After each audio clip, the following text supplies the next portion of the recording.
আন্তরিক কৃতজ্ঞতা। অনেকগুলো গুড নিউজ নিয়ে আসলে এই ডিসকাশনটা করতে চাই।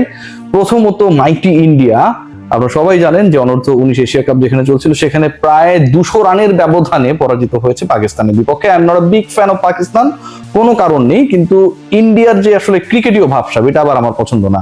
মানে তারা অন্য কাউকে গুনে না টাইপের একটা সিচুয়েশন। বিভিন্ন সময় ক্রিকেটীয় দ্বৈরথ করে যখন অথবা ফুটবলীয় দ্বৈরথ হয় বাংলাদেশ এবং ভারতের, আমরা চাই যে এটা আসলে একটু স্পোর্টিং অ্যাসপেক্টসে সবাই দেখবে, কিন্তু এন্ড অফ দ্য ডে ওদিক থেকে কেন যেন ফ্লেভারটা ভালো আসে না। এটা যেমন একটা গুরুত্বপূর্ণ আলোচনা, ঠিক একইভাবে বাংলাদেশ ন্যাশনাল টিম সিলেকশন নিয়ে একটা বড় আলোচনা রয়েছে। মুস্তাফিজ এবং রিশাদ প্রসঙ্গে অবশ্যই আসতে হচ্ছে, এবং সেই সিলেকশনের প্রসঙ্গটা আসছে এই কারণে, কারণ ভারতীয় ক্রিকেট বোর্ড এখানটায় আবার তারা অসাধারণ প্রফেশনালিজমের পরিচয় দিয়েছে যে তারা তাদের টি-20 বিশ্বকাপের স্কোয়াড 15 সদস্যের স্কোয়াড দিয়ে দিয়েছে। শুভমান গিল সেখানটায় নেই, ভাইস ক্যাপ্টেন হবার পরও তিনি নেই, কারণ আউট অফ ফর্ম। লাস্ট 15টা ইনিংসে তার রান কিংবা স্ট্রাইক রেটে খুব বেশি সন্তুষ্ট হতে পারে নাই ম্যানেজমেন্টের সদস্যরা। যদিও স্ট্রাইক রেট 137 প্লাস, রান যেটা করেছেন সেটা এভারেজ হচ্ছে প্রায় 25, এরপরও সেটা গুরুত্বপূর্ণ হয়ে ওঠেনি। কিন্তু বাংলাদেশের ক্ষেত্রে আপনারা যারা big fan of Zakir Ali, sure থাকেন he is going to be the part of the world cup squad. কিভাবে সেই আলোচনাটা অন্য একটা কন্টেন্টে করব। ডিসকাশন করতে চাই মুস্তাফিজুর রহমানকে নিয়ে। এই মুস্তাফিজকে নিয়ে আলোচনা যেটা আমরা করব, সেটার পুরোটা জুড়েই আসলে অনেকগুলো প্রেক্ষাপট রয়েছে। আপকামিং বিপিএল এ রংপুরের হয়ে তিনি খেলবেন, রংপুর ডেফিনেটলি আমার কাছে মনে হয় যে ডিরেক্ট সাইনিং এর ক্ষেত্রে একটা দারুণ ছক্কা মেরেছেন মুস্তাফিজকে সাইন করে, এবং সেই মুস্তাফিজ কিন্তু আইএল টি20 তে এই মুহূর্তে সেকেন্ড হাইস্ট উইকেট টেকার। এরপর যে ঘটনাটা ঘটেছে আমরা খেয়াল করেছি, মুস্তাফিজুর রহমান কলকাতা নাইট রাইডার্সে নকরে 20 লাখ টাকা, প্রায় 12.5 কোটি টাকা বাংলা টাকায় যদি হিসাব করি, সেই অর্থে হচ্ছে খেলতে যাচ্ছেন পরের আইপিএল এ, এবং সেখানটায় তিনি মোটামুটি 3টা ম্যাচ মিস করবেন, বাট সুস্থ থাকলে এবং তিনি যদি কনফার্ম থাকেন 11-এ সব ম্যাচগুলো খেলবেন। কিন্তু তার আগে আইএল টি20 তে যা করছেন এক কথায় অতি মানবীয়। এই মুহূর্তে তিনি 6ষ্ঠ ম্যাচ খেলতে নেমেছেন, এই ম্যাচে তার আসলে রোলটা তিনি শেষও করে ফেলেছেন, এবং 6ষ্ঠ ম্যাচে তার উইকেট সংখ্যা 14, এবং এই 14টা উইকেট যে মুস্তাফিজ পেয়েছেন, তিনি যদি আমরা পুরো ট্যালিটা দেখার চেষ্টা করি, টপ চার্ট দেখার চেষ্টা করি, 2 নম্বরে রয়েছেন। যিনি টপে রয়েছেন তার থেকে একমাত্র উইকেটের সংখ্যায় বেশি, এবং তিনি একটা ম্যাচ বেশি খেলেছেন। মুস্তাফিজুর রহমান আজকের ম্যাচে যেটা করে দেখিয়েছেন অতি মানবীয়, কারণ আপনি 1 ওভারে একবার 3 উইকেট পেতে পারেন। টি20 কথা বলছি, কিন্তু it's not about the 50 ওভার্স cricket, যেখানে একজন বোলার 10 ওভার বল করার সুযোগ পেয়ে থাকেন। Only 4 overs you are having. আপনি একই লিগে, কম্পিটিটিভ লিগ, ইন্টারন্যাশনাল টি20 লিগ, আইএল টি20 যেটা দুবাইতে চলছে, সেখানটায় তিনি দ্বিতীয়বারের মতো একই ওভারে 3 উইকেট পেয়েছেন, over hat trick again by the Fitch. এবং এদিন যে কাজটা তিনি করেছেন, টপ 2 জন রান স্কোরার প্রতিপক্ষের যারা ছিলেন তাদেরকে তিনি ফিরিয়েছেন, তাদেরকে ফিরিয়ে যে স্কোরটা হওয়ার কথা ছিল প্রতিপক্ষের, সেই স্কোরের মেরুদণ্ডটা আলটিমেটলি মুস্তাফিজুর রহমান তার ভেলকিতে ভেঙে দিয়েছেন। ভিন্স এবং ওমরজাই যে পার্টনারশিপটা, সেই পার্টনারশিপটা জমে উঠেছিল। মনে করা হচ্ছিল যে এই পার্টনারশিপটা যদি আরো 3-4 ওভার স্টে করে, দেন মুস্তাফিজের দলের টার্গেটটা হতে পারে প্রায় 250-র কাছাকাছি। কিন্তু শেষ পর্যন্ত আমরা সেই জায়গায় একটা অসাধারণ ওভার দেখলাম বাই ফিচ। প্রথমে তিনি ভিন্সকে আউট করেছেন, দুজনকে ফেরানোর যে কাজটা তিনি করতে গেলেন, সেই কাজে মুস্তাফিজুর রহমানের ভিন্সকে যে আউট করলেন, যে এজটা হয়েছে সেটা তিনি টের পান নাই, আম্পায়ার এবং কিপার টের পেয়েছে, ফিচ টের পাননি। আপনারা যদি ওই আইএল টি20-র পেজে গিয়ে দেখেন তাহলে অনেকটা সেই ব্যাপারটা লাগবে যে এত বড় এজ কিন্তু মুস্তাক কেন টের পেলেন না, মুস্তাফিজও টের পাননি। মানে নিজের বল নিয়েই মুস্তাফিজ নিজে কতটা ক্যারিশমেটিক যে নিজেও টের পান না আসলে কতটা জাদু করেন। সো প্রথমের উইকেটটা তিনি যখন পাইলেন, 1 ওভারে 3 উইকেটে প্রথম উইকেটটা, সেটা হচ্ছে ভিন্সের উইকেট, সেটা কিপার আম্পায়ার টের পেল, মুস্তাফিজ টের পেলেন না, প্রথম উইকেট।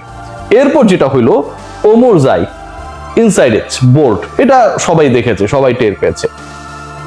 এই 2টা উইকেট পাবার পরে এবং এই 2টা উইকেট লাভ করার পরে যখন মনে করা হচ্ছিল যে আলটিমেটলি আরেকটা উইকেট যদি পায় মুস্তাফিজের দল, বা মুস্তাফিজ এই ওভারে যদি আরো একটা উইকেট নিয়ে নিতে পারেন, যেহেতু দুজনকে ফিরিয়েছেন তিনি সেট উইকেট, সেই জায়গায় তার দলের কাজটা খুব সহজ হয়ে যায়। সেই জায়গায় মুস্তাফিজ সাকসেসফুল। এবার তিনি ডিকসনকে বোল্ড করেছেন, এবং তিনি যে ডিকসনকে বোল্ড করলেন, ঠিক প্রথমে যে উইকেটটা তিনি পেয়েছিলেন ভিন্সের, সেই উইকেট পাবার পর যেমন টের পান নাই কিপার এবং আম্পায়ার, টের পাবার পর ফাইনালি হচ্ছে সেই আউটটা কিপারের অ্যাপিলের প্রেক্ষিতে হয়েছে, ডিকসনের আউটটা মুস্তাফিজ বোল্ড করার পর টের পান নাই যে তিনি বোল্ড হয়েছেন কিনা।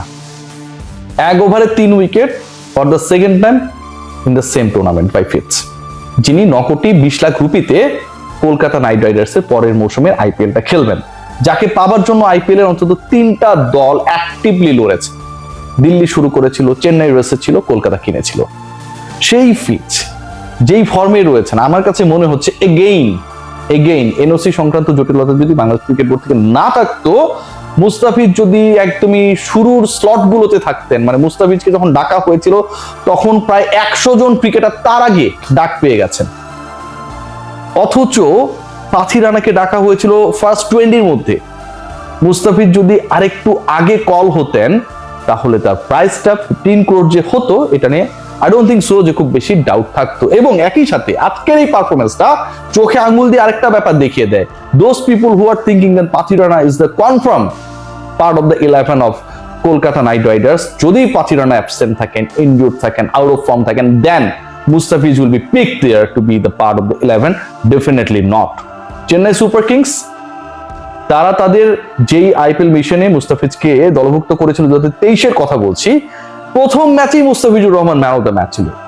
রয়্যাল চ্যালেঞ্জার্স বেঙ্গালুরুর বিপক্ষে চেন্নাইয়ের সেই পারফরম্যান্সটা এখনো আমাদেরকে চোখে আঙুল দিয়ে দেখিয়ে দেয়। প্রত্যেকটা ম্যাচ খেলেছিলেন, শেষ যখন করেছিলেন 9 ম্যাচে 14 wicket, and he was the highest wicket taker শেষ পর্যন্ত, যতদিন পর্যন্ত তিনি খেলছিলেন, চলে আসার আগ পর্যন্ত।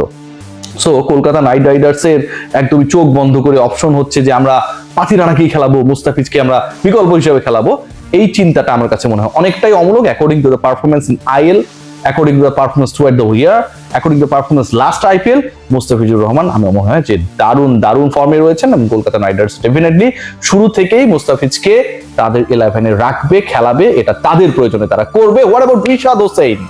হোবার্ট হ্যারিকেন্সের হয়ে খেলছেন রিশাদ, এবং রিশাদের এই মুহূর্তে অবস্থান অস্ট্রেলিয়ায়। হোবার্ট এমন একটা জায়গা, মানে চরম ঠান্ডা, ভয়াবহ ঠান্ডা। আমি হোবার্টে গিয়েছিলাম যখন 2022-এ টি20 ওয়ার্ল্ড কাপ কভার করতে গেলাম। সো ওই সময়টায় আসলে হোবার্টের ওয়েদারটা এত বেশি বাজে ছিল, এবং হিমশীতল একটা ওয়েদার। অস্ট্রেলিয়ার সবচেয়ে মানে কি বলবো মিস্টিরিয়াস ওয়েদার, সবচেয়ে সূর্য কম দেখা যায়, সবচেয়ে বেশি ঠান্ডা, বৃষ্টি পড়ে। Hobart is that part. Ricky Ponting এর হোবার্ট হ্যারিকেন্সে রিশাদ হোসেন যেভাবে খেলছেন, মুস্তাফিজ উইকেট নিচ্ছেন, রিশাদ হোসেন রান আটকাচ্ছেন।